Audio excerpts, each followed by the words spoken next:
มันมีอันที่ไม่สโลว์ด้วยนะแต่ก็ช่างมันนะอ๋อเริ่มเลย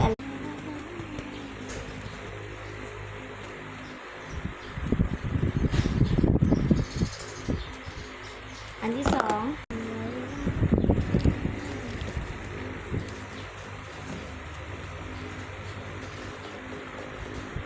ที่สามอันนี้เราไปซื้อมาใหม่เป็นอุ้มแมว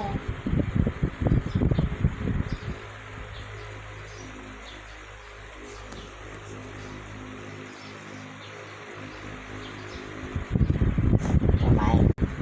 เขาเรียกว่าอะไรมาเร็ว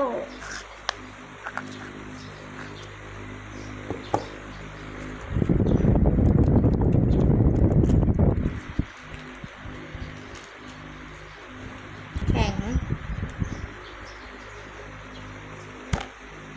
เขาเรียกอะไรนะยืดมากบ๊ายบาย